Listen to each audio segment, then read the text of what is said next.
used to have a boss, and whenever he wanted me to learn something, he would say, Patricia, this will be a new tool for your toolbox. And while I didn't appreciate necessarily the reference to a toolbox, I did love the fact that he wanted me to keep learning and growing.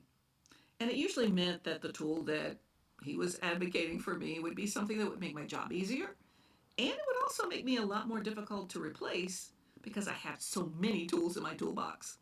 So I want to talk about what may be a new tool for your toolbox today, and that's having a budget or a spending plan.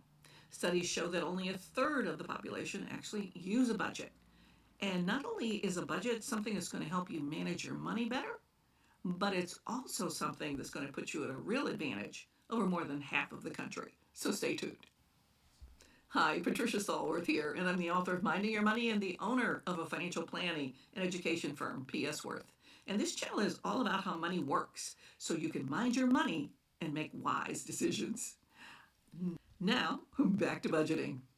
While budgeting has gotten a bad rep over the years, it's one of the best ways to tell or direct your money in the places that are most important to you. While we all have our must-haves like rent and a mortgage payment or food and other expenses that take up a large chunk of our money, it's what happens to the remaining amount that determines whether or not you'll be able to achieve your goals, to build wealth, or if you'll find yourself deeper in debt. I recently read an article that spelled out 10 obvious signs that you're living paycheck to paycheck by choice. And the number one sign was that you were ignoring budgeting altogether. The article went on to say that budgeting sounds boring, but avoiding it can wreck your finances. If you're not tracking your income and expenses, there's no way to plan for anything. Many skip budgeting because it feels restrictive or they don't want to know how much they're overspending.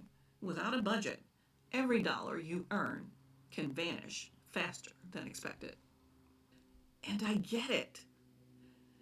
Budgeting does sound boring, and it can be restrictive if you choose the wrong system. But like so many things, one size does not fit all. There are lots of choices. There's even different versions of a no-budget budget. One of the best no-budget budgets I've seen is one where you pay all of your must-haves or essential expenses, and then you set aside some money for your goals or your savings, and you simply spend the rest the way you like. And budgeting can be that simple. It doesn't need to be complicated, or you don't have to track every penny coming in and going out unless you really like doing that kind of thing.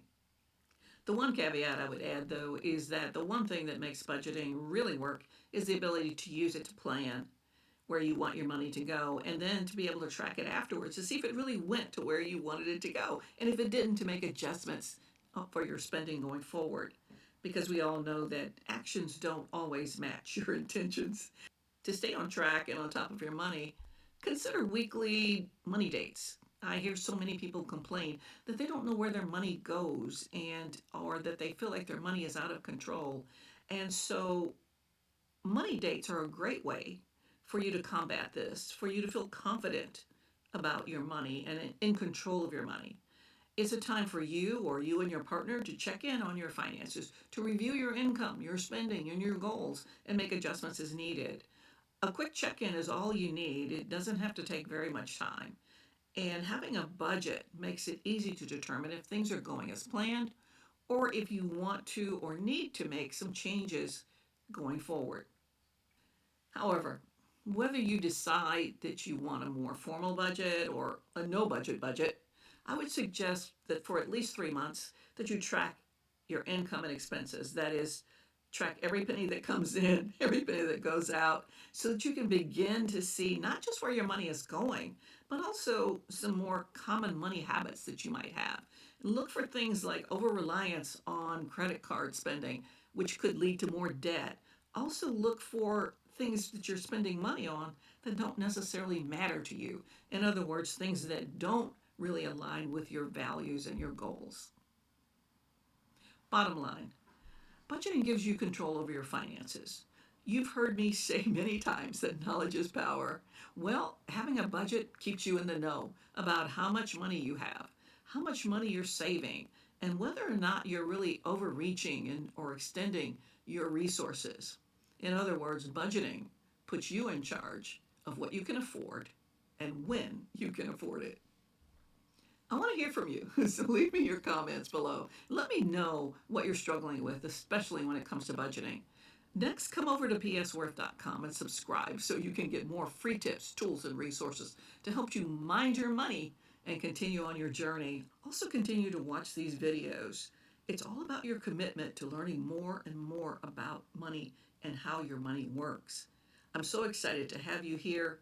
Don't forget, if you don't mind your money, someone else will, and then they will control your future. I look forward to seeing you in the next video.